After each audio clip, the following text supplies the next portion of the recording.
3តំណាងឲ្យក្រុមទី5ដែលមានសមាជិក5នាក់ទី1នាងខ្ញុំទី2អ្នកគ្រូយ៉ងទន្ធាទី3សួនចយាទី4នីដួងចិត្តទី5ព្រីនីតាចាថ្ងៃនេះនាងខ្ញុំមកបង្ហាញតើតើនឹងមុខវិជ្ជាភាសាខ្មែរថ្នាក់ទី1មេរៀនទី18តើតើនឹងជន់ជាអ្នកពួកផ្សំស្រាក់ខ្ញុំលើកចាតើតើនឹងក្នុងគោលបំណងមេរៀននេះក្នុងគោលបំណងឲ្យកូនចេះអាននិងចេះសរសេរអំពីជនអ្នកពួកផ្សំស្រាក់ចាសួស្តីកូនសុខសប្បាយទេថ្ងៃនេះកូនចាថ្ងៃនេះកូនបានត្រៀមសម្ភារៈសិក្សាមួយអ្នកគ្រូហើយនៅកូនតើកូនដឹងថាត្រៀមសម្ភារៈអ្វីខ្លះកូនបានត្រៀមនៅសម្ភារៈមានដូចជាក្តារឈ្នួនហ្វឺខ្មៅដៃជាប់លុបនិងសៀវភៅរបស់កូនផ្ទាល់ហើយមួយទៀត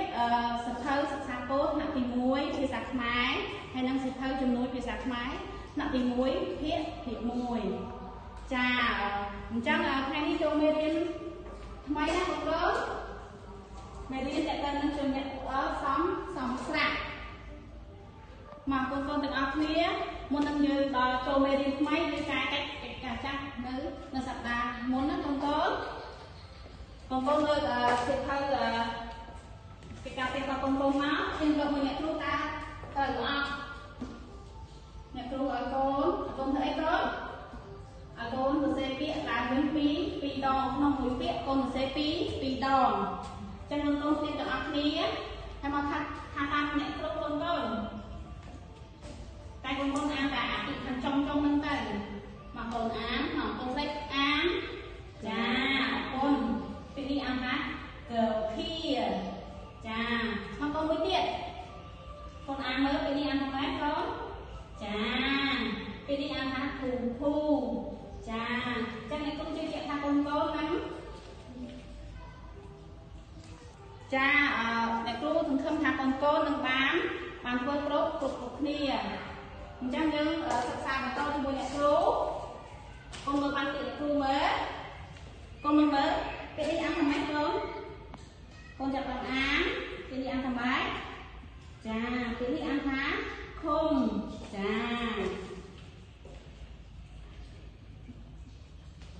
ចុះពាក្យទី2កូនពាក្យទី2កូនចាប់បានអានពីនេះអានថាម៉េចចាអរគុណពាក្យនេះអានថាកើភីចាកើភី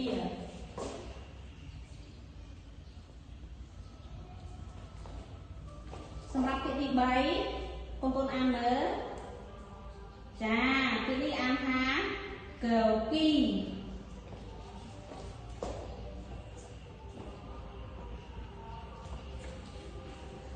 សម្រាប់ពាក្យទី4កូនអានមើលចាពាក្យនេះអានថាសាកើ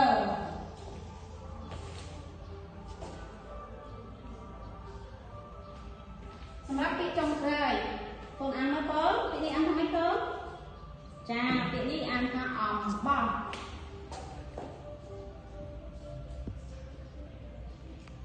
ចឹងកូនចូលរួមអានជាមួយអ្នកគ្រូពាក្យនេះអានថាឃុំកើភីកើគីសាកើអំបោះចាអ្នកគ្រូជឿជាក់ថាកូននឹងចេះពាក្យទាំងអស់នេះឥឡូវកូនចាប់តាមសិក្សាអ្នកគ្រូបន្តអ្នកគ្រូមានទាំងរូបភាពមួយឲ្យកូនទាយកូនចាំទីទាំងអស់គ្នាណាកូន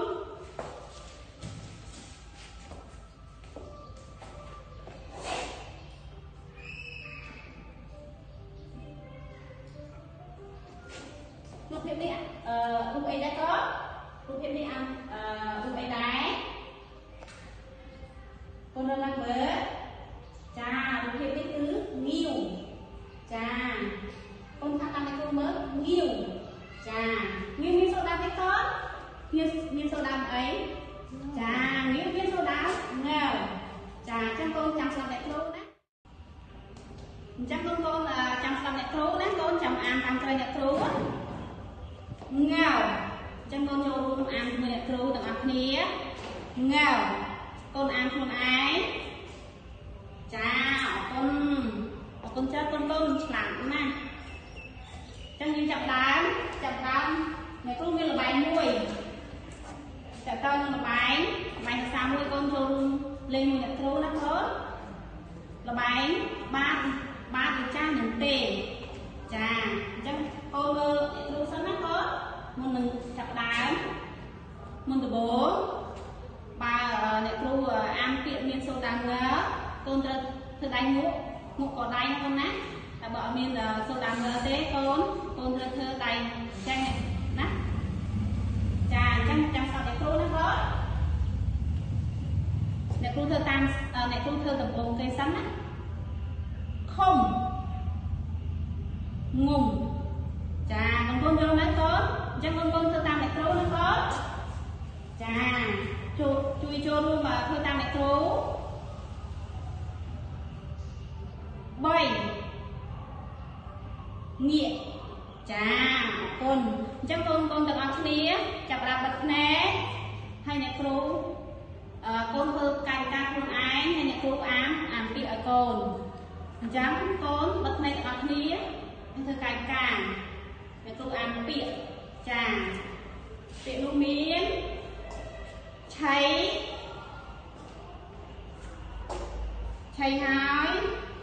ងាចាងាហើយ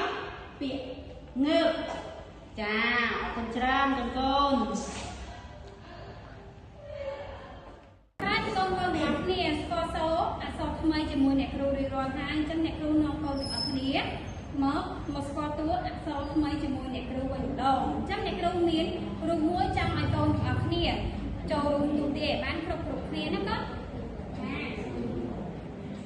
ចាតែនៅរូបនេះកូនមើលទាំងអស់គ្នាមកថារូបនេះជារូបអក្សរអ្វីដែរចូលរួមឆ្លើយបានគ្រប់គ្នាណាកូនជារូបអ្វីដែរកូនរូបអក្សរក្រហមនេះជារូបអ្វីដែរចាជារូបអក្សรงើជារូបអក្សรงើចឹងនៅពីក្រោយអក្សรงើនេះតើកូនឃើញមានរូបអ្វីទៀតដែរកូនឃើញមានរូបអ្វីចារូបងាវទៅអត់កូនអញ្ចឹងងើដូចជាពាក្យងាវងើដូចជាពាក្យងាវតោះអញ្ចឹងក្រោយពីកូនបានទូទាយនៅរូបភាពរបស់យើងរួចរាល់អ្នកគ្រូនាំកូនមកមើលពីការធ្វើកាយវិការម្ដងតោះឥឡូវកូនទាំងអស់គ្នាមើលមកអ្នកគ្រូហើយស្ដាប់អ្នកគ្រូឲ្យបានគ្រប់គ្នាដើម្បីធ្វើតាមអ្នកគ្រូម្ដងតោះឥឡូវមើលមកអ្នកគ្រូសិនណាបាទតោះងាវមានសូរដើមងើងាវមានសូរដើមងើតោះឥឡូវកូនទាំងអស់គ្នាចូលរួមធ្វើជាមួយអ្នកគ្រូទាំងអស់គ្នាម្ដងតោះ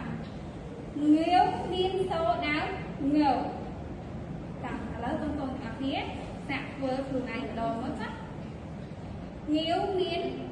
សូរដើមងើចាល្អណាស់កូនកាយមែនចឹងអ្នកគ្រូនឹងនាំកូនឲ្យស្គាល់តួអក្សរថ្មីរបស់យើងទាំងអស់គ្នាតាមមើលអ្នកគ្រូទាំងអស់គ្នាណាកូន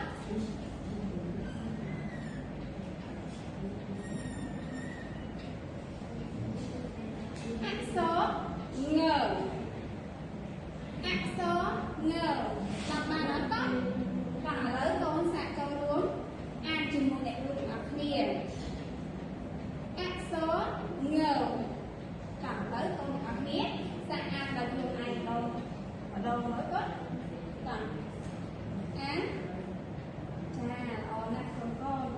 ចឹងកូនទាំងអស់គ្នា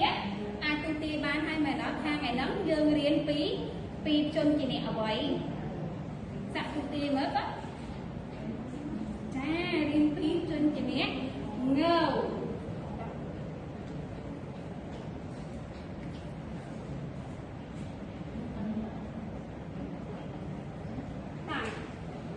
អ្នកគ្រូនឹងអានចំណងជើងមេរៀនឲ្យកូនទាំងអស់គ្នាបានស្ដាប់អញ្ចឹងកូននៅកន្លែងស្ងាត់ស្ដាប់អ្នកគ្រូណាកូនភាសាខ្មែរមេរៀនទី18ជនជាអ្នកងើសំស្រាក់តោះអ្នកគ្រូនឹងអានភាសាទៀតភាសាខ្មែរមេរៀនទី18ជនជាអ្នកងើសំស្រាក់ចា